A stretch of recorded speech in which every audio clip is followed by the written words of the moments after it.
여러분 안녕하세요. 어성경 일독방에 오신 여러분을 환영합니다. 자, 이제는 창세기 두 번째 시간이죠. 네, 우리 어성경은요, 이렇게 공부하려고 그래요. 너무 성경책이 잘 나와 있기 때문에 여러분들이 이대로 읽기만 하면 되거든요. 그래서 읽는 것은 여러분들이 읽고 전체적인 굵은 내용을 제가 이렇게 말씀드리면서 이렇게 쭉 흘러가려고 합니다. 그래야 우리가 전체 하나님의 나라라는 주제로 성경을 보는 눈이 쫙 열려지거든요. 한 권 한 권이 다 그렇게 되어 있어요. 여러분 신기합니다. 기대하시고요. 어제 우리 공부했던 거 여러분 다시 한번 보시고, 그 다음에 어제 우리 창세기 12장 1절에서 3절까지의 말씀 여러분 기억하시죠? 너는 복이다. 앞으로 너로 인하여 모든 민족이 복을 얻게 될 것이다. 그런 사명을 아브라함에게 하나님께서 주시잖아요. 그게 다른 말로 말하면 이스라엘 나라의 사명이기도 하고, 그 다음에 아브라함에게는 제사장의 사명을 너가 앞으로 오고 오는 세대들에게 잘 감당하라고 하나님께서 그렇게 말씀하신 거로 우리가 이해하시면 되겠습니다. 그래서 사람들에게는 아브라함 그러면 복인데, 그 복이 우리 세상에 있는 이런 복 그런 것이 아니라, 그 복은 물론이고요. 하나님께서 우리가 먼저 그 나라와 그 일을 구하라. 그리하면 너에게 모든 것을 더 하시리라. 정말 복은 무엇이냐? 하나님 나라의 백성이 된 것이 진짜 복인 것을 우리가 확 붙들고 놓치지 않고 가면 되겠죠. 그럼 복이라고 하는 그 아브라함, 이제 어떻게 한 발 한 발 그 가나안 땅을 향해서 가고 있는지, 그 아브라함의 삶 가운데 하나님이 또 역사하시는지 우리가 이제 성경을 통해서 확인하면서 보도록 하겠습니다. 오늘은 이제 창세기 12장 4절부터 14장까지를 먼저 보고 그 다음에 또 말씀드릴게요. 큰 제목은 아브라함 약속의 땅 정착 시기 그래요. 창세기 지도 다시 한번 보여드릴게요. 자, 우르에서 하나님의 부르심을 따라 와서 하란에서부터 이제 시작하는 겁니다. 이 하란이 여러분 지금 성경 갖고 계시죠? 12장 4절을 한번 볼게요. 이에 아브라함이 여호와의 말씀을 따라갔고 롯도 그와 함께 갔으며 아브라함이 하란을 떠날 때에 75세였더라 그랬어요. 장소가 나오죠. 하란. 그냥 막연하게 성경에 나오는 장소를 공중에 띄워놓고 보지 마시고, 아하, 하란은 메소포타미아 문명의 북쪽이구나, 위쪽이구나, 이렇게 생각하시면 돼요. 이게 나중에 야곱이 또 이쪽으로 오잖아요. 그쵸? 야곱이 형을 피해서 도망올 때 이곳으로 옵니다. 그 하란 지역을 여러분 잘 보세요.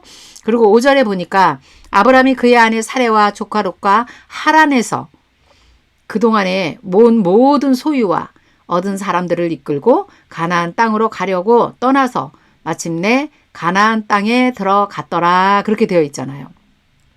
가나안 땅. 여러분 여기 보시죠? 지시할 땅, 약속의 땅, 팔레스타인 땅. 거기로 갔다는 거예요. 근데 또 재밌어요. 더 섬세하게 6절에 보니까 아브라함이 그 땅을 지나 세겜 땅 모래 상수리 나무에 이르니 그때 가나안 사람이 그 땅에 거주하였더라. 그리고요. 7절에 여호와께서 아브라함에게 이르시되 내가 이 땅을 내 자손에게 주리라 하신지라. 자기에게 나타나신 여호와께 그가 그곳에서 제단을 쌓고 거기서 베델 동쪽 산으로 옮겨 장막을 치니 그쪽은 서쪽은 베델이고 동쪽은 아이라. 그가 그곳에서 여호와께 제단을 쌓고 여호와의 이름을 부르더니 점점 남방으로 옮겨갔더라 그래요. 여러분 참 재밌어요. 여기서 나오는 이런 단어들 말이죠. 이런 지역들, 베델, 서쪽은 베델이요, 동쪽은 아이라, 막 이런 것들 있잖아요. 이게 사실은 여호수아가 이제 동쪽에서 요단 동편에서 서쪽을 치고 들어가서 처음 만나는 지역이 바로 여기예요. 그러니까 이런 지역이 계속해서 나올 거기 때문에 우리는 지도를 머릿속에 갖고 있자 그랬어요. 지금 4절에서부터 제가 8절까지 읽었잖아요. 8절까지의 지역을 다시 한번 보여드릴까요, 여러분? 네. 이겁니다. 세겜으로 갔더라. 또 내려가니까 거기서 베델에서 하나님께 여호와께 여호와의 이름을 부르며 제단을 쌓았다 그래요. 제단을 쌓았다. 그러니까 아브라함은 제가 이 창세기를 정말 자세히 또 보고 또 보니까 정말 예배의 사람이었더라고요. 아브라함은 가는 곳곳마다 제단을 쌓고 예배를 드렸더라고요. 그런데 그것을 이삭도 마찬가지, 야곱도 마찬가지예요.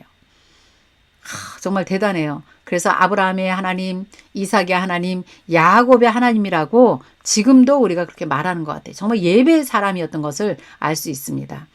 자, 그리고 나서 우리가 계속해서 이제 10절부터 보면요. 여러분은 읽으세요.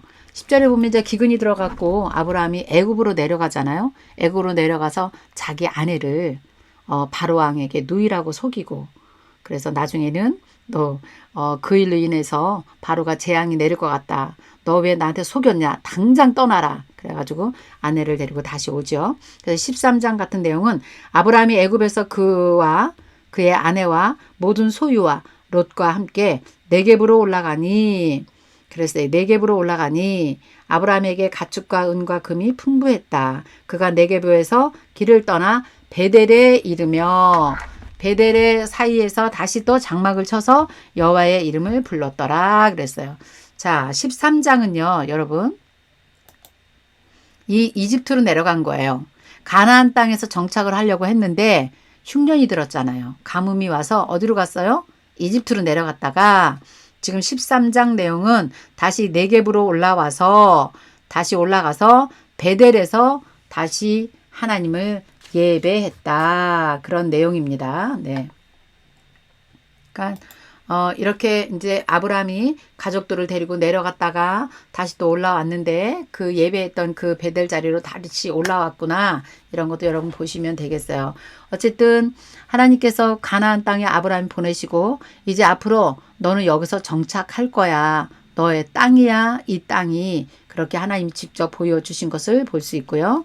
자, 13장 하반절에 보면요. 13장 18절에 보면 이에 아브라함이 장막을 옮겨 헤브론에 있는 마므레 상수리 숯불에 이르러 거기에 거주하며 여호와를 위하여 제단을 쌓았다 그랬어요. 아까 베델에서 다시 이제 헤브론으로 또 한 번 옮긴 것을 볼 수 있어요. 자, 그리고 나서 이제 14장은 뭐냐? 이때 당시로는 세계 전쟁이에요. 전쟁이 일어나는 것을 볼 수 있어요. 근데 그 전쟁을 통해서 롯이 잡혀가는 이야기죠. 그 전쟁은 14장 1절, 2절에 보면 5나라와 4나라가 연합군이 뭉쳐가지고 서로 전쟁을 하게 되죠. 2절에 보면 소돔 왕, 소돔, 우리가 많이 듣던 고모라 왕, 고모라 이렇게 오게 되잖아요. 근데 이렇게 소돔과 고모라 왕과 그 다음에 나머지 왕들과 해서 4명이 또 연합군이 돼가지고 전쟁을 치릅니다. 이렇게 전쟁을 치르는데 전쟁 가운데 롯이, 아브라함의 조카 롯이 그 잡혀갔다는 소식을 듣잖아요. 그러니까 그 아브라함이 14절에 보면 아브라함이 그의 조카가 사로잡혔음을 듣고 집에서 길리고 훈련된 몇 명이에요?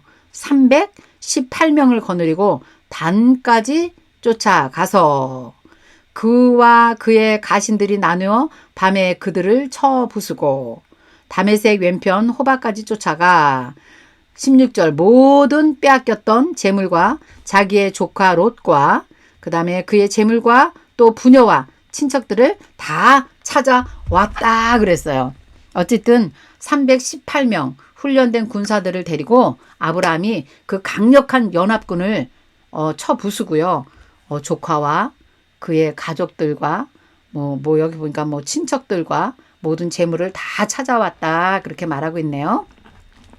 그리고 그 나머지 내용은 그 처음으로 이제 여러분 우리가 알아야 될 게 뭐냐면 18절을 볼게요. 14장 18절.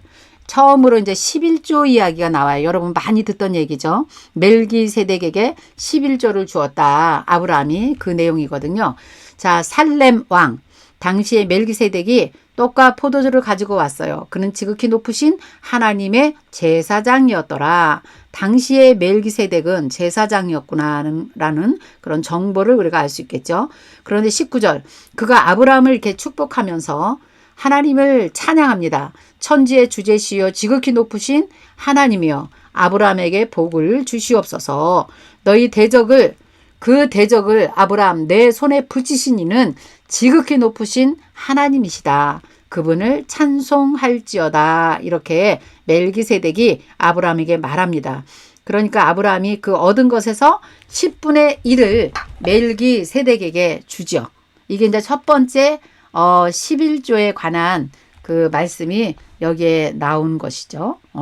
우리의 삶 전체는, 우리의 삶은 하나님께서 도우셨다는 거예요. 지금 우리가 살고 있는 거 역시 마찬가지. 이 당시는 아브라함이 전쟁에 나서 너가 이긴 것은 그 높으신 하나님께서 그 적들을 너에게 붙이신 것이다. 이 말입니다. 그러므로 그거에 대한 감사, 10의 1을 하나님의 제사장 멜기세덱에게 아브라함이 드린 거예요. 참 이런 것도 보면 하나님께서 모델을 먼저 우리에게 보여주신 거잖아요. 그러므로 저와 여러분도 지금 이 땅에 살면서 우리가 사는 것이 그냥 사는 것이 아니잖아요. 하나님의 온전하신 은혜 아닙니까? 하나님의 은혜로 사는 것이므로 우리에게 소득에, 내가 가지고 있는 것의 소득의 10분의 1을 우리 하나님께, 여호와께, 하나님께 드리는 것이 마땅하다는 것입니다. 이렇게 살아내야 되는 것입니다. 하나님의 사람들은 성경대로 살아내야 돼요. 요즘 유튜브에 보면 11조 왜 내냐, 11조를 내면 지옥 간다, 이런 그런 방송들이 굉장히 또 많이 있어요. 여러분 그런 거에 절대 속지 마시고 말씀대로 순종하며 우리가 살아야 됩니다. 이 11조가 얼마나 중요하냐면요.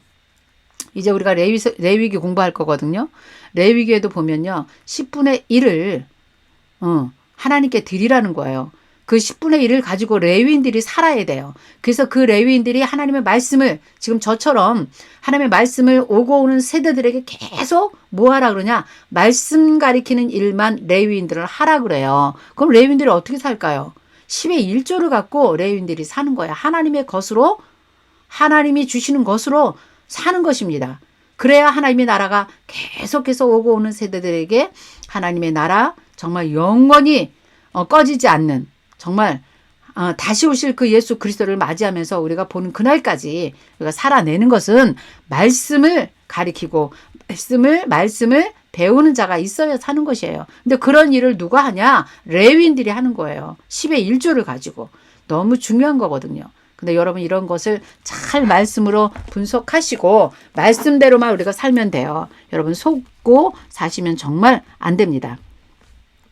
자, 그리고 나서 소돔 왕이 또 아브라함에게 이렇게 말하지요. 너가 전쟁에서 가지고 얻어온 그 많은 물품들 다 아브라함 당신이 가지시오 그래요. 근데 아브라함이 나는 필요 없다. 22절에 보면 실오라기 하나라도 나는 안 갖겠다. 들매끈 한 가닥도 내가 가지지 아니하리라. 이렇게 말하는 아브라함을 여러분 볼 수 있어요. 그러니까, 그리고 하나는 24절에 보면 오직 나와 함께 했던 전쟁에 참여했던 그 젊은 사람들 먹을 것과 그 다음에 동행한 그들에게 그들의 분깃만 나누어 주기를 바란다. 이렇게 하는 것을 볼 수가 있습니다. 자, 14장의 내용은 거기까지고요. 자, 여러분 지도 한번 다시 보고 이 시간 마치도록 하겠습니다. 자, 12장. 저 하란에서 세겜으로 내려와서 베델에서 하나님을 예배하고 이 가나안 땅을 정착한 이야기. 그러나 흉년이 들어서 이집트로 갔다가 다시 네겝으로 올라와서 헤브론에 정착하고 여기서 또 당시에 전쟁도 치르고 여기서 계속 헤브론에서 하나님께서 일하시는 것을 우리가 볼 수 있지요. 자, 여러분 정리되셨죠? 네. 감사합니다. 또 내일 또 다시 뵙겠습니다. 여러분 안녕히 계십시오.